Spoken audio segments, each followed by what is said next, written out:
Boston Celtics are up 2-1 on the Cleveland Cavaliers. It's Wayne Spooney here. It's first to the floor. We got the OGs in the building and Jake Eisenberg.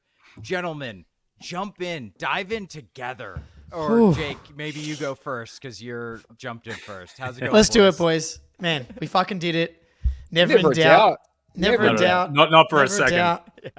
This is the playoffs, man. But like we say, never in doubt, but it kind of was never in doubt. If you were like an objective observer, if you're a Mavericks fan, for example, and you watch this game, the Celtics were kind of in control of this game from start to finish. The only thing keeping them in this game was Donovan Mitchell shooting 70% on like the highest possible difficulty degree of shots that you can make. And Joe, I'll throw it to you, man. You said he was going to come back to earth. He's not a reality bender.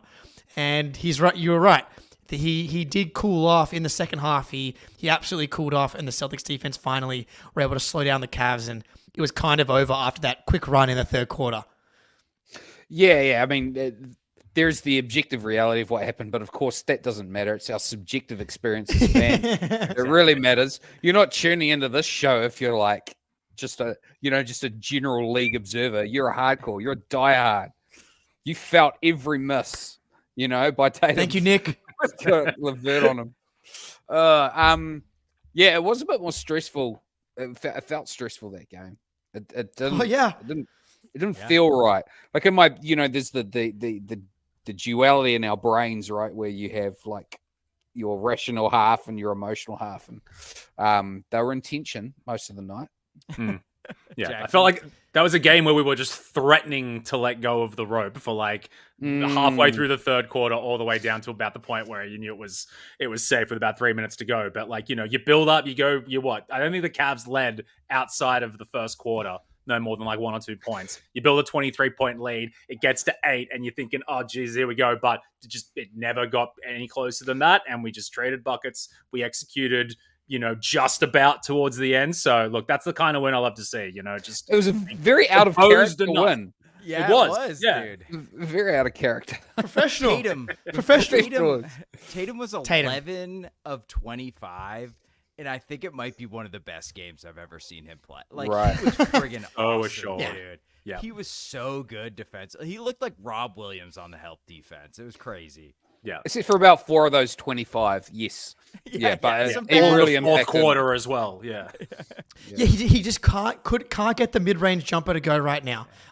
He got the threes to go a little bit. He ends up 2 for 8, but a few of those were like late shot clock shots that he kind of had to take. But yeah, man, this is why I love Tatum. This is why last game was so fucking disappointing, was because he's not the most talented, most consistent offensive player in the NBA. He's not Luka. Granted, Luka's fucking shooting splits look awfully similar to Jason Tatum's right now through this part of the season, but he's not one of those he's not born to just like put the orange ball inside the basket. What makes him Jason Tatum, what makes him so great is his ability to impact the game across the board, defensively and on the boards. And that's why game 2 was so disappointing. Him getting blown by Karis LeVert multiple times, by missing rebounds, by getting out-hustled by Tristan Thompson. That's why last game was so disappointing. And then he comes on today, and like from the jump, he's winning every loose ball battle. He's locking guys up. No one wants to go anywhere near him. The help defense, the way that he's roaming and helping at the rim, it's like this is why we fucking love Jason Tatum, is his ability to physically overwhelm the game, be the 6'9", 220-pound dude that has high IQ, that like knows how to impact the game when he's missing shots. So happy to see this guy again. I don't know where he went, but man, it was good to see him. Yeah. Also, 7 of 7 from the throw line, which I mean, in like a 13, 14-point win, whatever it was, is like, neither here nor there. But you just 9 for 9. Yeah, 9 from 9. Beg your pardon, not 7 from 7, even better. But yeah, no, it's like he had 1 less point than Donovan Mitchell, and we leave away from here thinking Donovan Mitchell is like some sort of like Superman regen, and Tatum had a frustrating spell of offense, and he's 1 point worse off than him. Just quickly on the Donovan Mitchell thing, what was he, 7 from 11 from 3 at halftime? He finished 7 of 12. We shut that 3-point shit down with authority. Let's go, dude. Yeah, Love it, buddy. What do we do, Jackson? What do we do? Do it again? Shut that shit down. Shut that shit down. All right, so obviously Tatum, I think. How do we do it? I think Tatum's the guy Tatum's the guy I think that you wanted to see do something tonight, and like to see him turn up like this today is like so important. Who would you give like this second nod to? Because Tatum gives you that captain's knock, the 6 assists. He thought he can control the game incredibly well. I think there's 2 guys right now you can give it to. Yeah. Spoonie, I'll throw to you. I'll give you 2 options Okay, here. it's so, Jaylen or is it Drew Holiday? Okay, yeah, that's the 2 guys I think, obviously, but like that Pritchard 3 was correct. in Cleveland Ooh. was bringing it down, and he hit like a fucking 30-footer, dude, and just like murdered any momentum they had. And then I think he came right back down and locked Mitchell up right after, like a minute and a half later. So it's between Drew and Jaylen Brown, and I will let Jackson and Joe pick one of those 2. But I'm taking my guy Peyton Pritchard real quick. Big PP. Let's go, dude. I love it. All right, Joe, you go. Sometimes it's the sting in the tail, you know? You need that 8th or 9th guy comes out swinging, you know, puts it in the late overs, puts a couple over the ropes for you, you know, and that's what gets it done. I thought Drew, you really felt Drew tonight. Like, he was so physical defensively. Those rebounds were huge. And, I mean, I'm obviously I'm a bit of a JB hater, so I've got to go with Drew. Drew's second most rebounds in the game. Wowee. With 8. Yeah. Hell yeah. I'd love to give JB a shout out and give some love. And I think I've seen the comments popping up here. He played JB great. appears to be the third option, but the third knock, I should say. But I just think we were all so low on Drew's offense and general performances across the board in the playoffs. And the fact that Derek White, outside of the start of the third quarter, sucked offensively. Yeah. I mean, at least to me it did. The fact that Drew was able to step up with buckets in the paint, threes, etc., the defense he normally does. I'm leading Drew as well, man. Great game from him. Coming into tonight, Drew Holiday, may have had a negative true shooting percentage. It felt like, dude, like he has not been able to do anything. And then tonight, man, the confidence, I don't know where it comes from, but man, he's like, I'm gonna post Mobley up. I'm gonna get to some spots. I'm gonna knock down some shots. But he hit some big shots tonight. 3 for 4 from 3. One of the biggest.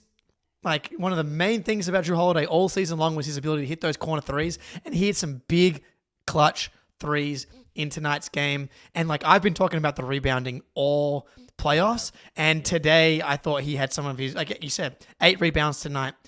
That's such a big part of defense. When buckets are so hard to come by, you cannot be giving extra possessions to the other team. And he comes in here, the great wall of Holiday, dude. Dude's just bouncing off Holiday, and he's grabbing these tough rebounds. Fucking love it. But hey, Drew Holiday, Jaylen Brown, maybe not quite as loud. I think that's a great point, Joe. He's like, you really felt Drew today in a way that you don't usually. But Jaylen was just like incredibly steady, which is not usually a word that I feel like I use to describe Jaylen Brown. Yeah, it's like incredibly explosive. One quarter, he has like 14 points, and then you have another quarter, it's like 3 turnovers and 1 for 4. Yeah. But it was like all night long, just tick, tick, metronome, need a few buckets, need a few points. And, exactly. Yeah, he was just playing the rhythm. He was the bass guitarist tonight, Spoonie. I feel like that's kind of the best, like, type of Jaylen game, though, at least deep into the playoffs. It's like we didn't notice him other than it's like, oh, Jaylen got another fucking layup in semi-transition. Like, he can just create offense out of absolutely nothing. And then if you don't notice him on defense, it means we're getting a great defensive Jaylen game, because he's not getting back cut. He's not getting lost on screens. And I thought there were multiple times that the Cavs generated open threes on like switches between Derek White and Jaylen. And I thought Derek was to blame on a couple of them, which is like insane. I'm not sure that's ever happened where there's been multiple Celtics games where it's like Derek made the mistake and Jaylen didn't. Hey. So yeah. So yeah, Derek just needed to close a few tabs on his browser tonight. Like, that's all. it was just all running a little bit slow. So that is interesting, because it's very confounding to me, because on like point one, Derek White's, one of my favorite things about Derek White is he always makes the right decision. He's very consistent, at least from like a process perspective. He makes the right decisions. He always gives you elite defense. He's always in the right places. But then, throughout the season, specifically this year and this playoffs, he's been just like a flamethrower offensively at the same time. Like, he's been coming into game 2, he was third in the NBA in 3-point attempts at 50% from 3. And then 2 games now, he kind of looked lost. It's just, it kind of would make sense to me that he would be just confident forever now. He was such a monster for 38 points in Miami, comes home and goes 7 for 12 in the closeout game in Boston, monster game 1 against Cleveland, and then has looked lost in these 2 games tonight, which is weird to me and like semi-concerning, but that's kind of the superpower of this team, is like it's not super necessary for him to be that guy. It's like Drew Holiday can't step up. I wouldn't have, if you were to tell me before the game started that Derek White was going to struggle again, I'd be like, fuck, that's a bad sign, because I would not have expected Drew Holiday to be the person to step up. But in theory, regular season Drew Holiday could easily be that guy to step up. I was gonna ask, what did you think of Derek White and like the non-Jaylen, Jason, Drew players? Like, you can take your pick. Jackson, I'll throw it to you. Jeez. I feel like it was the guys had like good moments. I feel like every player had like a moment where you're like, yes, we needed that. Like the Pritchard 3 has been talked about. Sam Hauser had 2 threes. I think it was in like the second quarter, and one in the second quarter, one in the third, and they felt like big threes. Cornette, I think, was fine for the most part. I know he got fine. I say that you got to stretch the word fine out to say that, but he had a good lob at one stage, which I remember. So look, I think this is just no one on the team was awful, and those that were, Derek White was not great, obviously, but I just think everyone like just was pulling in the right direction with the appropriate urgency. Yeah, actually, I'll ask this question for you, Spoonie. So Luke Cornette, fine. He was incredible in game 1. Struggled in game 2. He was fine tonight. Evan Mobley is not going to punish guys. Well, I'll throw it to you. Tatum at the 5. We haven't seen it. It was a lineup that worked against Cleveland in the regular season. Should we see it? Yeah, I think we probably should see it. But also, the defense was great. We gave up 93 points, right? I know. Luke was a +1 in his minutes, and it just kind of, I think there's a thing where it like looks bad because it's Luke Cornette in some ways too, and I don't think Joe wants to concede the size advantage because we basically have it at every point with Cleveland. But if we go Tatum at the 5, are we playing into their hands a little bit with the size advantage? I don't know, maybe not. But I think we should definitely see it. It feels like it'll juice the offense so much. But also, like, Luke caught that one lob, yeah, it was that's nice. Not there. That was his only shot and his only bucket. But he was way up there on that one. He looked like Rob Williams on that one. So much size, like. I don't know. It just seems like Joe is really daring Donovan Mitchell to make like 12 pull-up threes to beat us. And it kind of, him and Garland kind of did it in game 2. So I don't know, man. I think it's probably worth trying it. Like, why not? Right?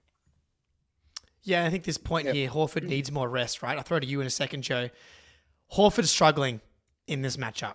And this is the type of matchup that Horford is going to struggle in. A team that has like these explosive guards and the pull-up shooting, like that's just going to be a really tough spot. It's a really tough spot for any defender. Like the only way to really slow that down is to switch it and have guys that can handle Donovan Mitchell on a switch, which Horford can't do. So I don't know, Joe. Yeah, I throw it to you there. Yeah, it's just hard for anybody with, it's like when you're playing little fellas, man. It's just really hard to keep up with them.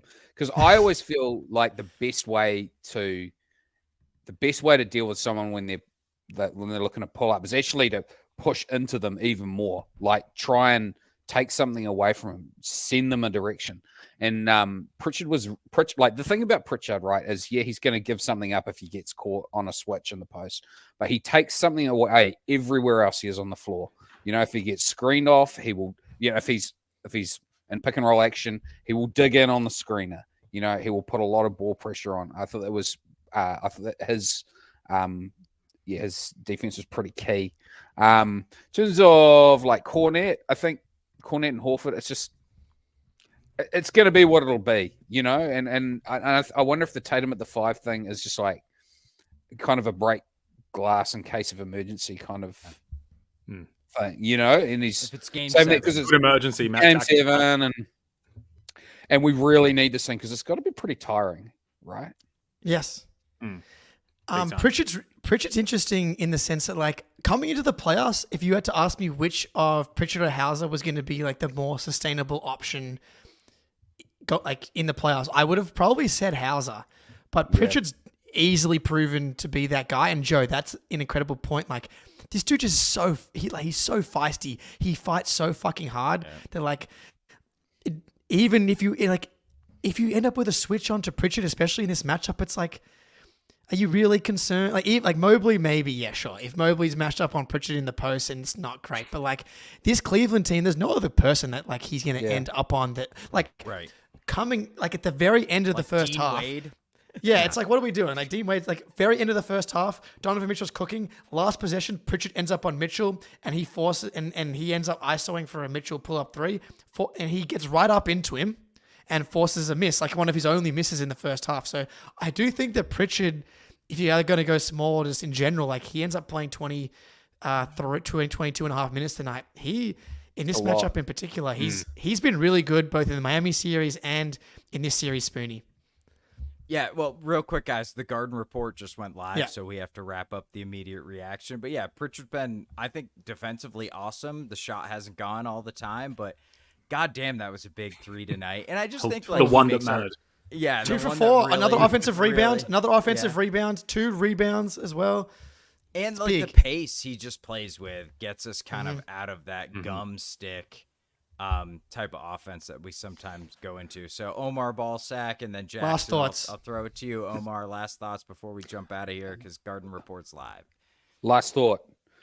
George Lucas's worst creation, Jar Jar Binks. Is the Zabar Jinx? Is the Zabar Jinx even worse? Fuck Zach Zarba. Zach Zarba sucks. The Phantom Menace, Zach Zarba. I wish I could pull a Star Wars pun out of my bars, but I can't. Needed that game. It puts to bed all of the fallout shit that we were facing from game 2, which was deserved, but we've responded the way that you would expect this team to respond. So on to game 4. It's Hell yeah. so nice to be up 2-1. Celtics losing playoff games sucks so much, dude. Like this playoff run with all these expectations is so emotionally crushing when they lose a game like that and the series is tied. Like I would much rather have traded game 2, just like the Heat series, go up 2-0, lose game 3. Alas, the Celtics, that's just not how they live their lives. And this is the way we have to live our lives. Spoonie, get us out of here. They're better on the road. Celtics in 5. Jake, Omar Ballsack, Jackson, boys, we are out. I love